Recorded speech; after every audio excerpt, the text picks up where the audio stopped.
প্রবাসীর স্ত্রী ও মেয়ে একই ছেলের সাথে বিয়ে বসতে চায়। স্বামী প্রবাসে থাকায় কতদিন ধরে অবৈধ সম্পর্ক? হ্যাঁ, আমি যদি কই গাংদে যাই মই, আমার কথা অনেকেরই হয়তো ভাল লাগে না, আমার কথা ভালো লাগে না।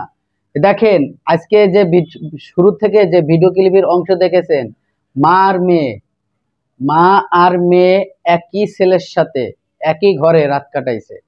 বিশ্বাস হয় না তো? হাতে নাতে প্রমাণ আপনাদেরকে দেখাই দেব। আর কোথায় ঘটনাটি হয়েছে ভিডিওর সাথে লেগে থাকেন, সম্পূর্ণ তথ্য আপনারা জানতে পারবেন।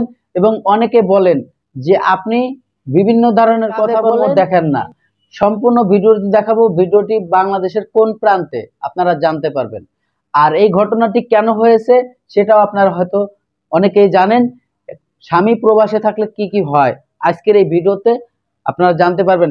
সম্পূর্ণ ভিডিওটি কন্টিনিউ করবেন। সুপ্রিয় দর্শক শ্রোতা, আসসালামু আলাইকুম। দেশে এবং দেশের বাইরে থেকে আজকের এই ভিডিওটি দেখার জন্য যারা প্লে করেছেন সবাইকে অনুরোধ করব সম্পূর্ণ ভিডিওটি কন্টিনিউ করবেন। দেখেন আমাদের সমাজটা এতটাই খারাপ হয়ে গেছে, আমাদের এই সমাজে ভালো মানুষ এখন আর খুঁজে পাওয়া যায় না।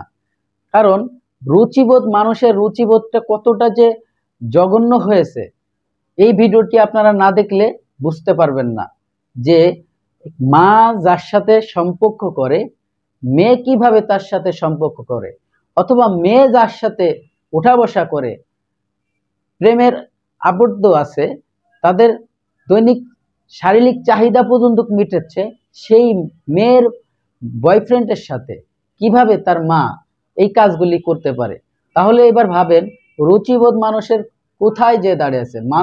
মানুষের যে দৈনিক চরিত্র যে মানবতা, সেই মানবতাটা নেই।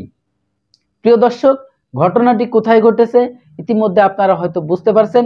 যারা বুঝতে পারেন নাই ঘটনাটি কোন জায়গায় হয়েছে, কোন গ্রামে হয়েছে, কোন ডিস্ট্রিক্ট হয়েছে, সব তথ্য আজকের এই ভিডিওতে পাবেন। তবে কিছু কথা আপনাদের সাথে বলতে চাই। যারা প্রবাস, অনেকে বলেন, অনেকে কমেন্ট করেন যে আপনার কোনো তথ্য ঠিক নাই। প্রিয় দর্শক, আপনারা যে সমস্ত ভাইরা, আমি সবাইকে অনুরোধ করবো না, কেউ ভুল বুঝবেন না। কিছু কিছু ভাই আছে যে প্রবাসে যে চলে গেছেন, হয়তো আপনারা আর দেশে আসার কোনো নাম করতেছেন না। হয়তো আপনারা ভাবতেছেন যে 10 বছর কেটে গেছে আর 2 বছর থেকে একবারে চলে যাই। অনেকের 15 বছর হয়ে গেছে, 2 বছর থাকে একবারে কমপ্লিট করে যায়, যাতে আর জীবনে কোনো বিদেশ না করা লাগে। আপনাদের এই ধারণার এই ভাবনা, আপনাদেরকে যেই অর্থ আপনারা ভাবতেছেন যে আরো 5 লাখ টাকা ইনকাম করে বাড়ি চলে যায়, 10 লাখ টাকা পাঠাই, ছেলের এই চাহিদা আছে, বোর এই চাহিদা আছে, এই চাহিদাগুলো পূরণ করতে করতে আপনাদের সময় কিভাবে যে 5 বছর, 10 বছর, 20 বছর কেটে যাচ্ছে আপনারা বুঝতেই পারতেছেন না।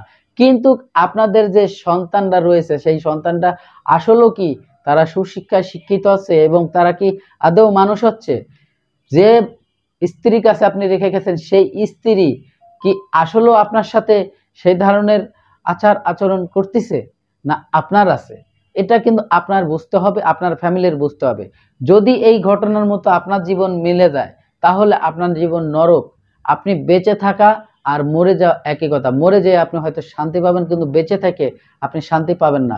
কারণ যখন আপনি শুনবেন যে আপনার স্ত্রী অন্যের সাথে পরকীয়া করে ধরা পড়ছে, আপনি যখন শুনবেন আপনার নিজের মেয়ে পরকীয়া করে ধরা পড়ছে, এবং যখন আপনি শুনবেন যে একই ছেলের সাথে মা মেয়ে দুইজনেই সম্পর্ক করছে এবং এলাকার লোকজন সেটা জানাজানি হয়ে গেছে, তখন আপনি ইচ্ছা করলেও বাংলাদেশে আসবেন না। তাহলে এই ধরনের ইনকাম করে, এই টাকা পয়সা রোজগার করে কার জন্য করতেছেন? প্রিয় দর্শক, অনেকেই হয়তো কষ্ট পেতে পারেন আমার এই কথাগুলোর জন্য, কিন্তু মিলিয়ে দেখেন কথাগুলো একবারে চূড়ান্ত সত্য কথা। প্রিয় দর্শক, আমি আর বেশি কথা বাড়াবো না, চলে যাব সেই গুরুত্বপূর্ণ ভিডিওতে যাওয়ার আগে ছোট্ট করে একটি রিকোয়েস্ট করব। প্রিয় দর্শক, আপনি যদি আমার এই চ্যানেলে নতুন বন্ধু হয়ে থাকেন, ভালো লাগলে চ্যানেলটিকে সাবস্ক্রাইব করে রাখবেন। আর অলরেডি যারা সাবস্ক্রাইব করে রাখছেন অসংখ্য ধন্যবাদ। তো চলুন সেই গুরুত্বপূর্ণ ভিডিওটি দেখে আসি। প্রবাসীর স্ত্রী ও মেয়ে একই ছেলের সাথে বিয়ে বসতে চায়। স্বামী প্রবাসে থাকায় প্রতিনিয়ত একা বাড়িতে আসতো এই ছেলে নাহিদ ইসলাম। এই নাহিদ ইসলামের সাথে সম্পর্ক ছিল প্রবাসী বাবার একমাত্র মেয়ের। মা জানে না তার মেয়ের সাথে সম্পর্ক, আর মেয়ে জানে না তার মায়ের সাথে সম্পর্ক। এক ডিলে দুই পাখি শিকার করলো এই বহুরূপী নাহিদ ইসলাম। মা জানতো বাড়িতে তার জন্য এসেছে নাহিদ ইসলাম, আর মেয়ে জানতো তার জন্য বাড়িতে এসেছে নাহিদ ইসলাম। দুই নদীর মাছ একাই শিকার করলো, অথচ কেউ ধরতে পারলো না। বন্ধুরা, ঘটনাটা ঘটে বগুড়ার শিবগঞ্জে। সুপ্রিয় দর্শক শ্রোতা, এতক্ষণে আপনারা যে ভিডিও ক্লিপটা দেখেছেন, আশা করি হয়তো আপনাদের ভালো লেগেছে। মা মেয়ের পরকীয়া একই ছেলের সাথে গ্রামে যখন ধরা পড়ছে, তারপরে কি হয়েছে আপনারা ভিডিওটি দেখেছেন। যদি কোনো মন্তব্য আপনার থাকে, অবশ্যই কমেন্ট বক্স খোলা আছে, আপনি কমেন্টে আপনার মতামত জানিয়ে যাবেন। সবাই ভালো থাকবেন, সুস্থ থাকবেন। আল্লাহ হাফেজ।